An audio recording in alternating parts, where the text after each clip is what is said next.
We're coming on the air with some major breaking news. The WNBA's all-time scoring leader, Diana Taurasi, just announced she is retiring from the game of basketball.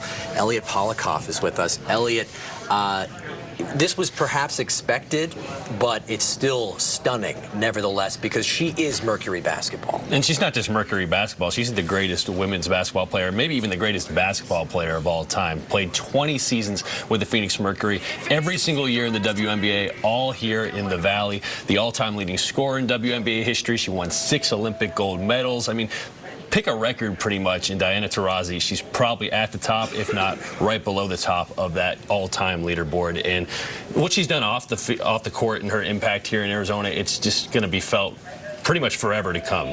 Yeah, 10,646 regular season points. She has 3,000 points beyond the #2 score. What's been the reaction on social media? Yeah, so I mean, already the Phoenix Mercury social media account has posted a few different photos of her, the greatest of all time, period, with a DT at the end. I mean, different pictures of her throughout her time in the Valley, because remember, she's been on the Mercury for 20 years. There's been some WNBA players that are barely alive that long. What she's accomplished here, nothing short of historic. She won 3 WNBA titles with the Mercury. She's got the 6 Olympic golds. I mean, the all-time leading scorer. I mean, every record, basically, Diana Taurasi's got it pretty much. You can see a statement from Sons of Mercury owner Matt Ishbia saying she's the greatest to have ever played the game. I've been a fan of her my entire life. She's the ultimate leader and teammate.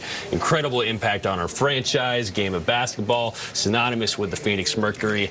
And personally, I also just have to add that she's one of the best people to talk with in the entire Valley. She's so genuine. She's done so much off the court, and her impact is just going to be immeasurably felt. You know, because it's interesting. She has a bit of a reputation of being kind of tough on the court. Sure. She's a leader. She's outspoken. She's vocal. But what has it been like in your interactions with her? She's tough off the court, too. I mean, there's times where you felt a little nervous to ask her a question interview-wise, because you knew if you didn't bring your A game, she was going to be like, I don't know if that's a great question. She might make fun of you a little bit, but you knew that it was all in good fun. But she made everybody better, including myself as a journalist, and she always had so much respect for the game of basketball. That was really all she ever talked about. Was she didn't necessarily want to think about being the GOAT or anything like that. She just wanted to leave an impact for the next generation, and I think it's safe to say that with players like Caitlin Clark and Angel Reese now, she was the one who kind of paved the way in a large way for them to have the kind of notoriety and impact that they're having. Yeah, we're showing some of her accolades on the screen right now. It's a long list. Look how many lists are there. NBA Commissioner Adam Silver said this. He said, you can't tell the story of the WNBA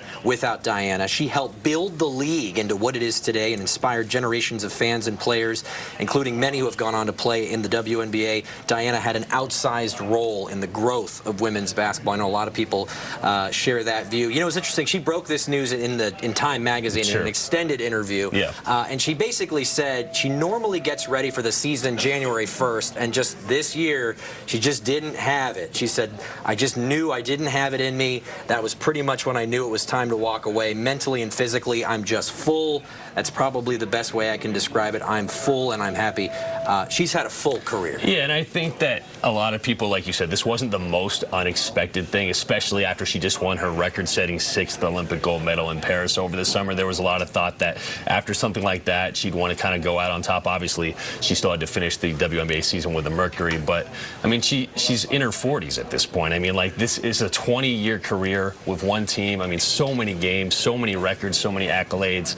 It's still going to be tough. It's going to be weird going to the Footprint Center and not seeing Diana Taurasi there. I mean, you know she's going to stay around the franchise, though. She's made Phoenix her home with Penny Taylor, her wife, and her kids are here. So, I mean, like, you know she's going to stay a pillar of this Phoenix community, but not seeing her on the court, because let's remember, she was on that Olympic team. She was still contributing at a pretty high level, maybe not at the GOAT level from maybe earlier in her career, but she was still doing big things for this Mercury squad, and that was the ongoing question all offseason. Will she play? Will she return for her 21st season? I was down there for today. They welcomed a new Mercury player, Alyssa Thomas, and I was asking some of the Mercury staffers, I was like, what's the latest? You got any inside info for me on Diana Taurasi? And they're like, hey, we're just at the same level of where you're at in terms of knowledge, but clearly they weren't. That's a separate conversation, but yeah, no, it's going to be an adjustment not seeing DT on the court.